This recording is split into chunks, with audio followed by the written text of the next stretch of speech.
Hello, and welcome to today's episode of Demystify Selling with Microsoft. And I'm very excited for my guest today, Robert Friedman. And Robert Friedman is the founder of an organization called Fearless Branding. And I'm excited to talk to Robert today because of the conversations I've had over the last couple few years with Robert. I wanted to share a lot of that with you today here. So, Robert, welcome. Thanks, Rob. It's great to be here. Yeah, and so before we jump into our conversation about what it takes to build a fearless brand, maybe you could take a minute and share with our audience a bit about you, who you are, and your organization. Sure. So, the organization is primarily me. I've got a consultancy called Fearless Branding, and we work with experts who have built firms around their expertise who deliver unique value, right? Like if I ask a client, do you deliver unique value? Then they say yes. But do your best prospects and your best referral sources understand very precisely what makes you unique, right? Are you really in control of your narrative? Are you telling your story so that those right people say, oh yeah, I've got to work with them? And so my ideal clients, they've got the goods, they've got the chops, but they don't have the story that is that critical tool that helps them create success in the marketplace. So I help them build that important tool. I love that. I love that because, and this is the reason I wanted to have this conversation today, Robert, was, in the Microsoft ecosystem, there's 400,000 partners. So it is a crowded ecosystem, and everybody's competing for the business of working with Microsoft, of delivering Microsoft solutions. And one of the things I talk about is that you, as a founder or owner of a Microsoft partner, really need to know what your superpower is. And this is one of the things that stood out for me in our conversations is your vantage point or your viewpoint on that. So maybe you could take a minute and talk about what it means to you to have a superpower to, sometimes I say, go toe to toe with anybody, but I'd love to hear your take. Yeah. So what I call a superpower is your fearless brand idea. And the thing that drives that is for you as the owner of a firm or leader of a firm to know is, who are you? Like, what do you really stand for? In addition to what do you actually do, and how do you do what you do in some way that would be different than the competition? What I really believe is that when you're talking about a very high value product or service that you have to deliver, your clients are going to pick you just as much because of who you are and how you show up as what you do, right? Like if you're just focused only on what you do, then it's very easy to get commoditized. But if you have strongly held beliefs about this is the right way for us to work, for us to serve clients, for us to create results for clients, and it's built on your values, then it's really difficult to replicate that. So for me, like my super value or superhero power is fearless, Right. right? And what that means, so there's an emotion there, but it's also very precise in terms of the way I work, which is we are going to help you make the decisions to narrow your focus, right? Like limit your target audience. Like you said, toe to toe with anyone. Like the first thing I would counsel a client is we don't want to go toe to toe with anyone. We want to know which ones are the fights that we can win because we are positioned in that specific way, right? So we want to focus on what our field should be. We want to have those strategies defined about how we can win. And if those, external circumstances are right, then we can win every time. I love that. And I love the fact that you call out that it really can be a competitive advantage and one that's hard to replicate. That's the how we do it or the what we do. In the Microsoft ecosystem, there are lots of partners that do a lot of similar things. They may do them slightly differently, but when you talk about showing up and how you show up, that is such a unique advantage, and one that I would imagine is really hard to duplicate or replicate. It's not just, hey, here's the speeds and feeds, but here's what we believe. Here's who Right. we are. I love that. Right, right. So I don't know if it's sacrilegious. A lot of this was inspired by Steve Jobs when he went back to Apple and Yeah, was relaunching the Apple brand. And he said exactly, he used those exact words, like, our customers don't care about speeds and feeds. They want to know, who is Apple? What do we stand for? Where do we fit in this world? And yeah, those are the questions that I work on with my clients. And you know, we've talked about this before. I see branding like religion or politics. I can't convince somebody who believes one thing to change their beliefs. If you don't believe that defining who you are is going to help you make that connection with your very best prospect, like, then my approach is probably not going to be a fit for you. It's just like, okay, we do these things, it's speeds and feeds, it's our features, yeah. more power to you.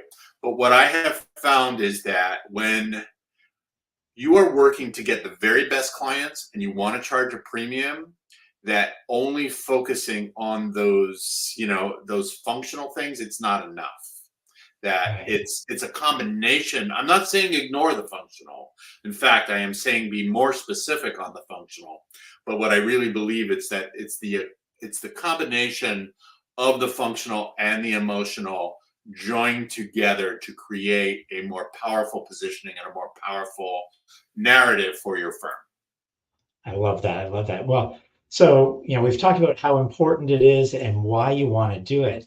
What I'd love to do, if you're open to it, is talk about the how. So, how do you go about what's Robert's process to going and building that fearless brand? Like, how do you do that? So, I'd love to turn it over to you and share with our audience what that looks like. Sure. So there's different phases. So the first phase is an analysis and strategy, right? So Mhm. first I want to start by analyzing, what does a client's business look like right now? Rate every client ABC. Where's your business coming from? What's a great fit? So that's the preliminary. Because one thing I want to say is that I don't look at a brand or marketing as a be all end all. I look at it as a tool to achieve whatever objectives you want to Right. achieve. So in the analysis, then what needs to come after that is setting very specific objectives, not only, for example, on revenue, but what I came out of package goods and we called it the components of volume. So a certain type of engagement that has certain steps, a certain value, and then you need X number of those. Like that's where you start, like that's your sweet spot engagement. Yeah. So what is that, and what are all the factors that are going to define what a sweet spot engagement is, both in terms of like size and activities, but also all the emotional and psychographic factors of what makes a really ideal client. Because one thing that I do see is that clients are often kind of undervaluing themselves and they're shooting too low. They can be thinking bigger, Mhm. playing bigger in terms of setting those goals. So that's an important place to start, because when you do the brand strategy, everything that I do there and in the brand implementation later is designed to get you to the goal. If you haven't defined the goal powerfully enough, then the brand is going to be a tool that's designed to get you something that you didn't really want, or that you Right. might have wanted something bigger or better if you thought it through first. So that's the first step. The second step is brand strategy. And there's three core components. One is working with the leadership of the brand to answer 5 questions, and I'll tell you what those 5 questions are in a second.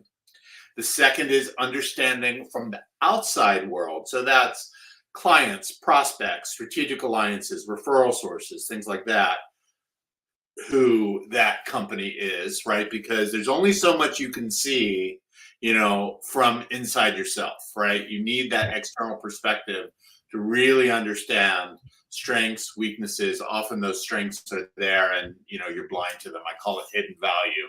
When you hear from your best clients, oh, they did all this. It's like, oh, we Yeah. didn't know that. And it could be something small and subtle, right? The third piece is a competitive analysis, right? Because you definitely need to make sure you can have like a brilliant vision. Your best prospect says, oh, yeah, that's great. But if that's what your competitors are saying, then it's really not going to work, right? You Yeah. need to make sure that you're carving unique territory and you're saying something specific. So now circling back, the heart of the process is to get precise answers to 5 core questions. Who are Mhm. you? What do you do? And those 2 are about the brand, about the business, right? Who do Yeah. you do it for? And what do they need? That's about the ideal client.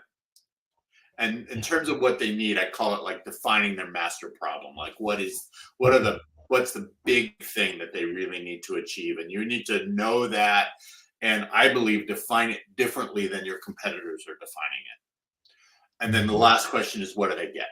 So that's the brand promise that brings everything together and really delivers your value to the to the clients and other stakeholders that really need it. Interesting. Well, maybe we could dive in. And you talked about the first two as being the who and the what, related to the brand. So, what do you mean when you say related to the brand? Oh, so what I mean is that there's things that you need if you're building a brand, Hmm. you need to understand yourself, Yeah. right? So that's what do you stand for, what are your values, and then how you work. Like you Okay. were saying, when it comes to delivering, say, a Microsoft engagement, Yeah. if you only do exactly the same thing as your competitors, probably that's not going to get you a lot of great clients, right? You don't have to do everything different, but there have to be some differences that you can point out that will be relevant to your ideal client. Like there's something in your methodology that will make you say, for clients like you, this is going to get you more success, and we do this. And you're unlikely to find that from our competitors, right? Right. And you have to figure out like where are those things where it's like, you know what, we just have to hit the mandatories, and then Yeah. those a couple of places where you're differentiated. So that's focused on yourself. But then you also have to understand your clients and your referral sources and the people that need you, right? So that's first Yeah. of all, how would I even know I'm talking to the right person? That's like who you do it for. And then what do Hmm. they need is you really understand what they're trying to achieve, what their problems are, where they're, the hurdles that you have to cross in order to get them where they want to go, right? And so that you need to have one of the things that I see is that many service firms answer all these questions way too broadly, Yeah. and that results in a generic value proposition, right? Ah, So it's in dialing in the answers to these questions that you then create a brand that is distinctive, that's unique to you. It's not right for everybody, right? So a yeah. lot of what it requires is that you look at your objectives. You need to get X number of clients. Say it's 50 per year, whatever your number is. Sure. If that's your number, then you probably don't need to be talking to hundreds and hundreds and hundreds of prospects every year, right? Like how do you, I mean, using that funnel metaphor, Yeah. maybe you need to talk to 150, 100, 150, 200, right? Yeah. Because if you're not closing 50 out of 200, there's probably something that's not quite right with your value proposition, with the way that you're articulate, defining your client, their problem, and what you can deliver for them, right? That Right. there's ways you can get more efficient. So one of the things that I see is often clients can be tempted by the latest marketing or business development tactic, right? Like, Yeah. oh, if we use AI and we use automated messaging or whatever, I'm not saying that's bad, but those things often have a lower success rate because their fundamental message isn't resonating with prospects. And the reason the fundamental message isn't resonating with prospects is because they haven't dialed in their answers to those 5 questions as precisely as they could. And once you get that all dialed in, what I see is that you can often reduce your marketing spend, reduce your business development activities because everything becomes so much more effective. I love that. And if I heard you right, and I think this is really, this was seems really powerful to me, is that, a lot of times when I talk to partners, their messaging is generic. And if I'm hearing you right, is that the more specific you can get and the more unique to you and your values and your beliefs, the better you can craft a message that's going to resonate with your ideal client. Is that kind of what I heard there? Yes. Yeah, Yes. and then to take the what you said, the next step is that then you can start to leverage these tools. And I mean, now it's as clear as day as you're saying that is, oh my goodness, you could be leveraging all these tools, but if your message is generic, I mean, all you're doing is spreading a generic message and basically throwing money, good money after bad, or bad money after Right. good. Right. So it's like if you're cycling, right? Mhm. Like there's this warm up gear, right? Like you're in first Mhm. gear, you're making a lot of rotations, you're not covering a lot of ground, right? You're not, Right. not being very efficient. Then on the other extreme is like you're pedaling really hard, you're going uphill, you're in a super high gear, but everything's really hard. What you want is that gear, like you're clicked into a strong gear and you're just covering a lot of track, right? You're just Yeah. covering a lot of ground. And what I see is that that first problem is prevalent because having a generic message is like being in first gear, right? Like you're doing all this activity, you're going like this, you're going pedaling really fast, but it's not getting you much because fundamentally a generic message isn't designed to get the reaction, the precise reaction you want to from your very best client. And so you are then reduced to playing a numbers game. And then the mentality in sales is often like, we need to make more calls, right? And you could. That's kind of what I was talking about in the beginning about, religion. Like, what do you believe?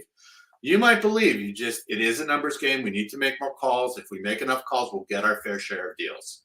Yeah. And I don't think I can change people's minds about it, but I can make them aware that there is another way. Right. I think that, yeah, I love what you're saying there is, sure, you could make those dials and just sheer numbers are going to work eventually. But if I'm hearing you right, if you dial that message in, you're talking to fewer people, but you're talking to more of the right people. That's the goal, right?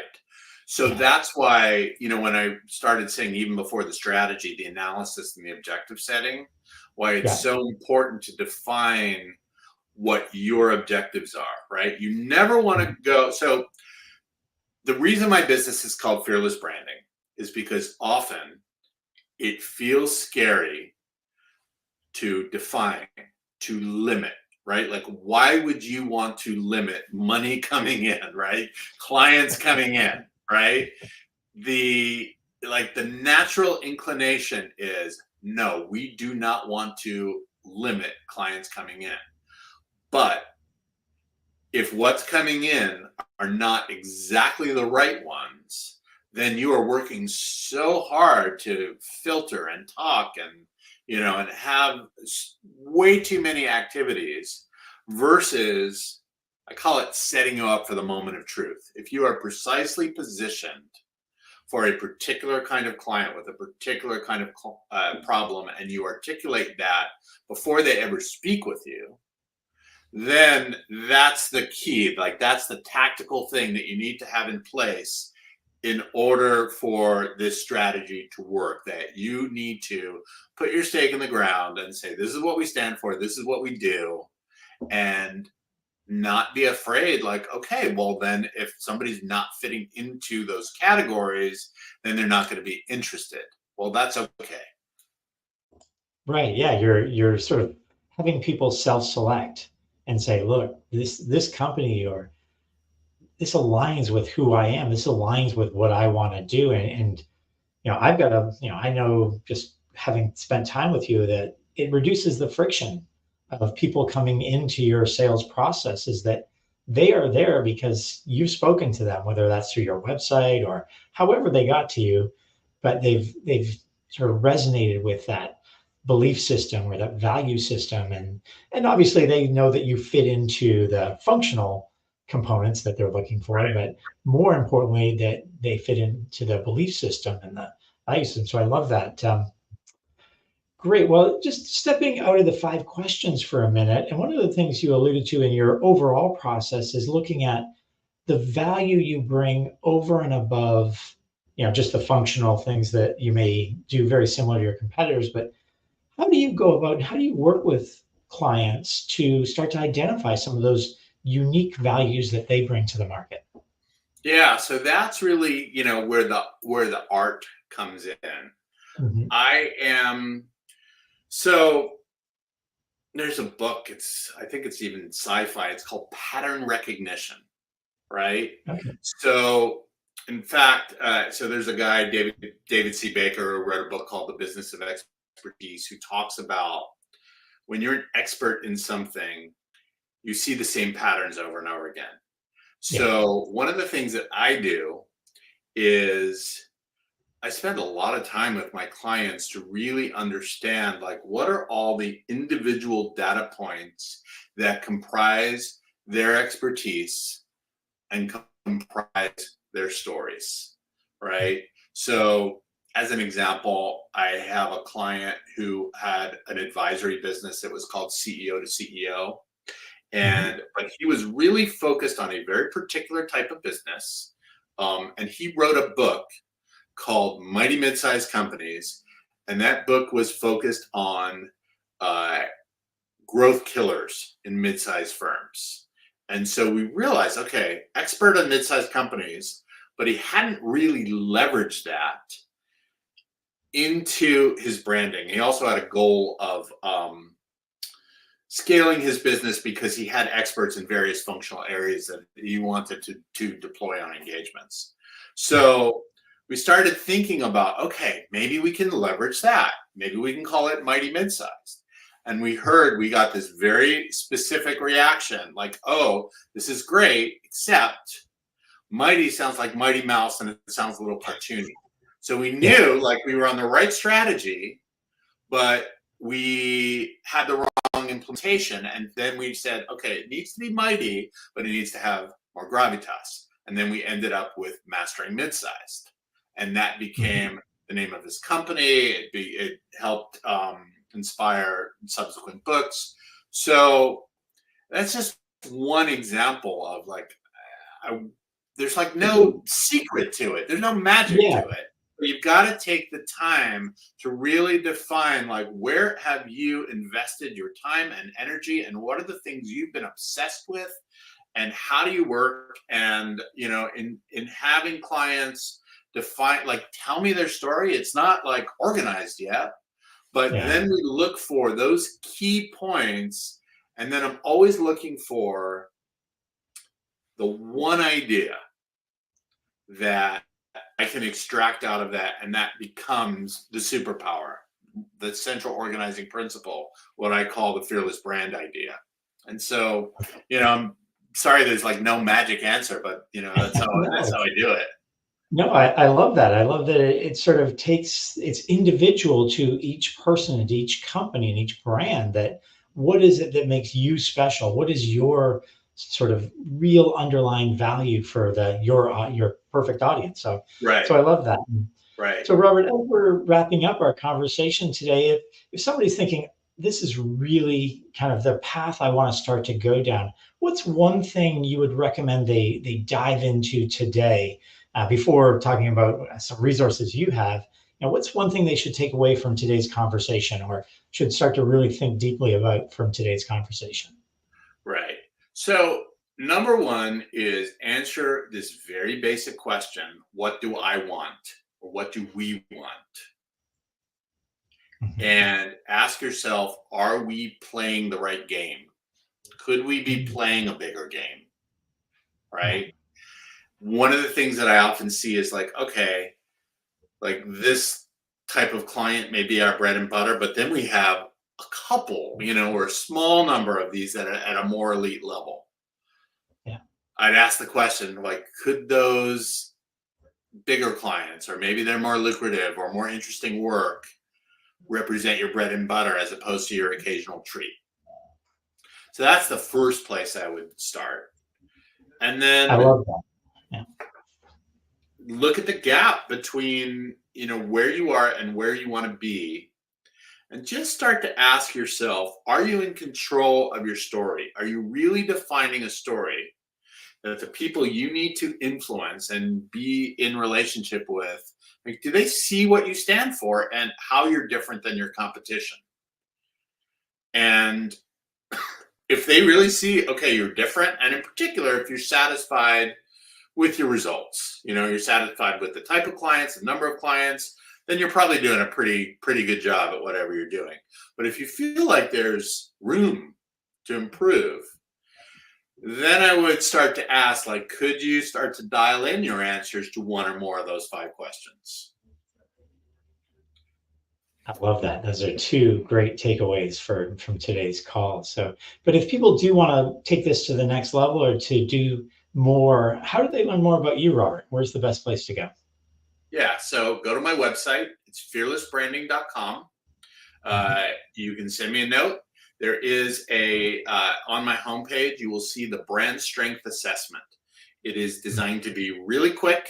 It's a series of 12 statements that represent an ideal.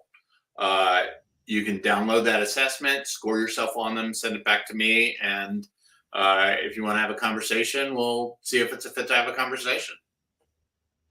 Great. Well, I love that. And thank you. We'll put that in the show notes below. So thanks, Robert. And I highly recommend reaching out to Robert. Take the brand assessment or the brand strength assessment. It is worth the time. So I appreciate you doing that for everybody, Robert. And thanks for our call today. Thanks, Rob. It was great to be here. Take care.